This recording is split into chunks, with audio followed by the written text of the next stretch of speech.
on est vraiment, je suis, mais l'ensemble du club est extrêmement heureux, extrêmement fier de pouvoir re-signer Alisson. C'était quelque chose qu'on attendait. C'est quelque chose qui va dans le sens de la construction de notre projet. On est content sur plusieurs points. Le premier point, c'est parce que, bien évidemment, c'est quelqu'un qui était très courtisé de par sa compétence. Donc ça, on est très satisfait qu'elle ait choisi de continuer le chemin avec nous. La deuxième chose, c'est que on souhaite s'installer dans le temps. Et donc,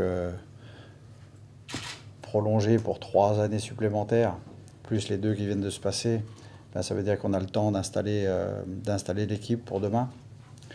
Puis la troisième raison qui nous est très chère aussi, c'est que l'an passé, vous vous rappelez, Alisson avait sa cheville qui était mal en point et elle a fait preuve d'une grande loyauté vis-à-vis du club puisqu'elle a attendu la fin de la saison. Et ça, c'est quelque chose, c'est une marque qui est très importante pour nous. Parce que l'état d'esprit est très important. Il n'y a pas que la compétence, il y a aussi l'état d'esprit. Et donc, c'est pour toutes ces raisons qu'on est très heureux et très satisfait de continuer l'aventure ensemble.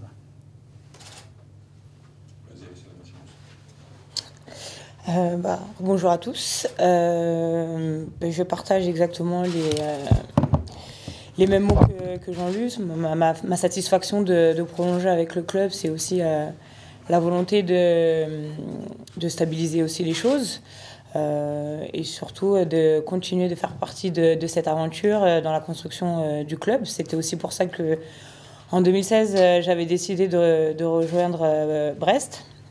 Dans la volonté justement de faire partie d'un projet à long terme et la volonté de grandir.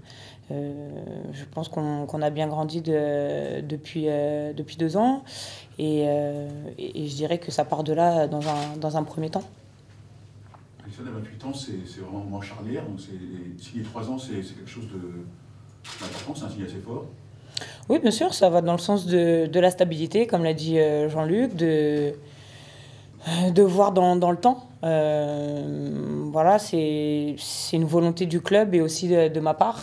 Donc pour moi, c'est un moment vraiment important dans ma carrière. À 28 ans, je suis aussi dans la force de l'âge. Mais il y a aussi aujourd'hui vraiment l'envie de construire quelque chose de grand avec un club français. Et comme je l'ai dit avant, c'était aussi pour ça que j'étais venu au BBH. Ça n'a pas été si... Il n'y a pas eu un petit moment d'hésitation quand même. Il semble que c'était pas... Il y a eu d'autres offres évidemment, donc ça a peut-être fait réfléchir. Je ne pense pas que c'est les fins. Il y a eu de l'hésitation parce qu'il n'y a pas forcément, je dirais,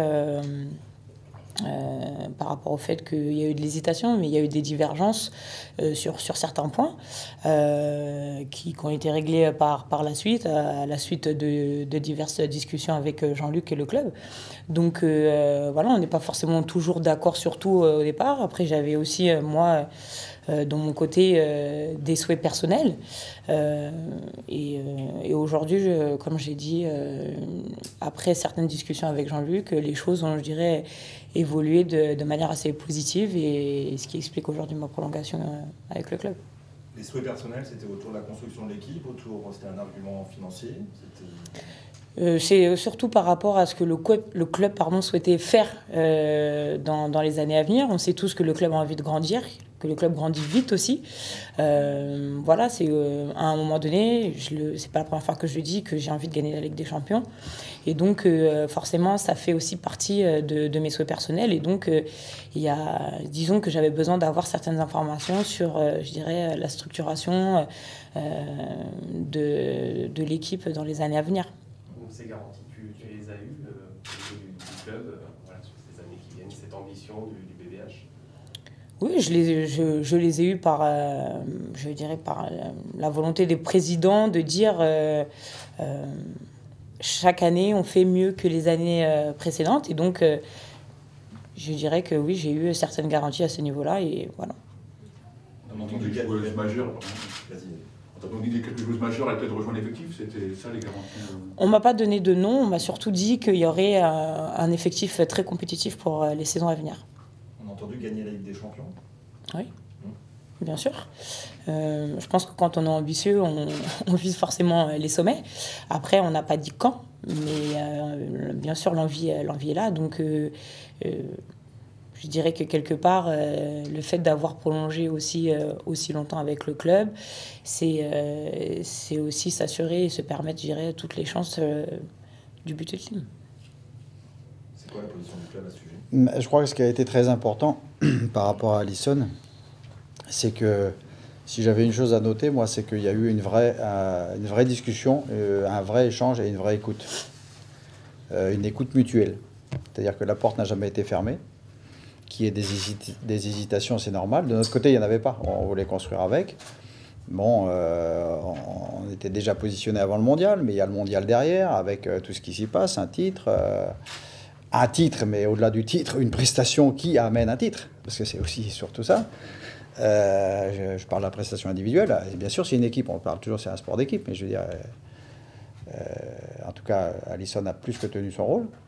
Et donc, après, il a fallu discuter parce que, comme on disait tout à l'heure, c'est un âge où, justement, il faut faire les bons choix en tant qu'athlète si on veut effectivement décrocher, aller tout en haut du sommet. Et donc, moi, ce que j'ai vraiment à noter, c'est qu'il y a eu vraiment une écoute. On a pu discuter, on a pu parler. Ça nous a obligés, nous aussi, à peut-être construire encore plus vite que ce qu'on pensait. Mais c'est dans toutes les sphères parce que vous parlez de joueuses, etc. Mais au-delà des joueuses, ça ne suffit pas d'avoir des joueuses sur le terrain. Après, il faut aussi qu'il y ait un encadrement autour.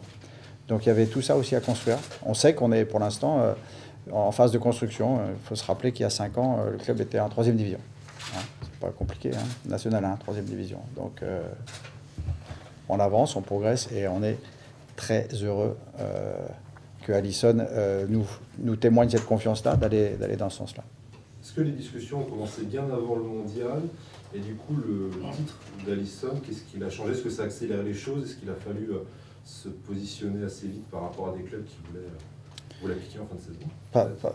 Pas trop, parce que si on se rappelle un petit peu, avant le mondial, nous on avait d'ailleurs dit à Alisson qu'on était tout à fait d'accord. Alisson est revenu au mondial en pleine possession de ses moyens, enfin pas sur la première semaine, mais en montant crescendo, parce qu'elle s'est fait 3 semaines de préparation individuelle, en dehors de Brest, avec un staff autour d'elle.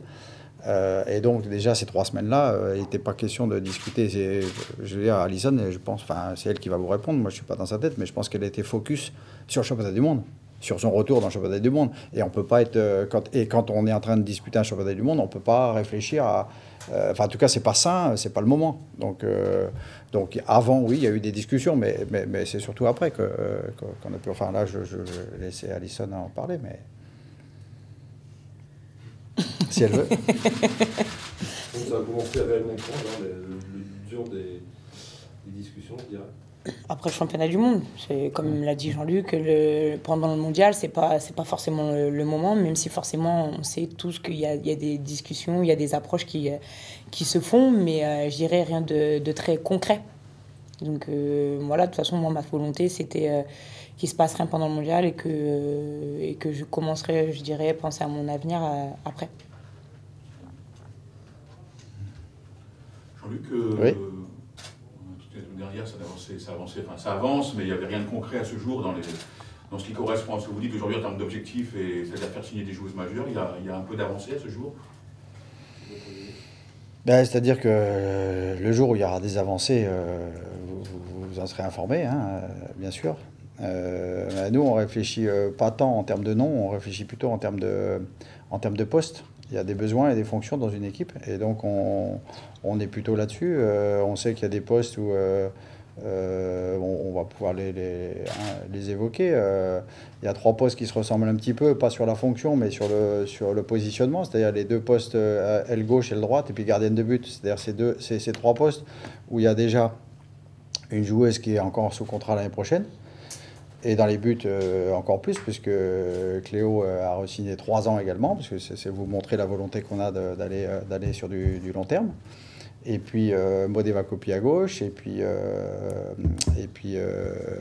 Pauline à droite. Donc, et ensuite, elles sont accompagnées pour l'instant sur des joueuses qui sont dans une situation où elles vont nous donner des réponses, savoir elles peuvent partir, elles peuvent rester. Donc on est en phase de discussion. Et donc vous comprendrez bien que les premières qui seront informées, ce sera elles. Donc on est en phase de discussion Après, on a un poste qui est un peu plus clair, c'est le poste de pivot. Sur le poste de pivot, on aurait souhaité continuer l'aventure avec Astrid. Bon, il se trouve que voilà, ça c'est la vie, hein, c'est comme ça, on a des choix à faire.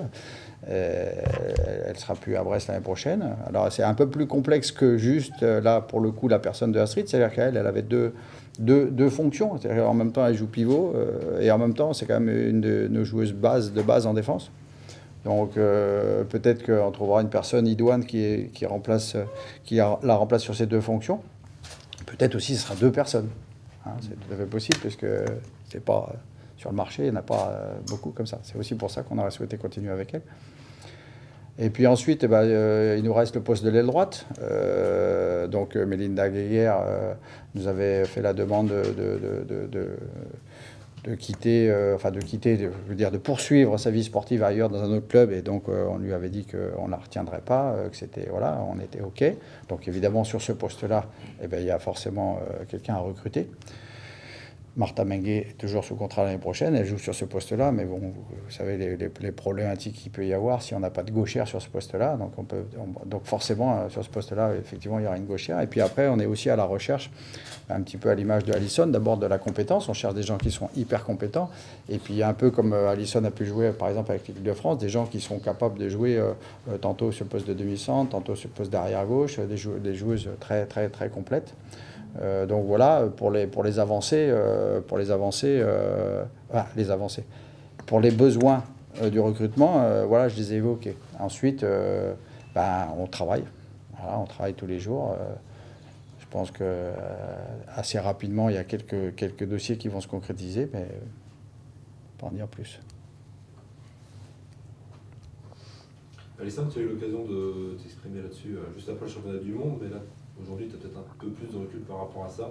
Cette année 2017 incroyable, ce titre de champion du monde, quelques mois après une opération importante, c'est quand même un cas assez unique. Quand tu regardes un petit peu en arrière, qu'est-ce que tu te dis? Déjà, dans un premier temps, forcément, je suis très heureuse du scénario. Après, forcément, je pense aussi que je suis redevable de mes partenaires.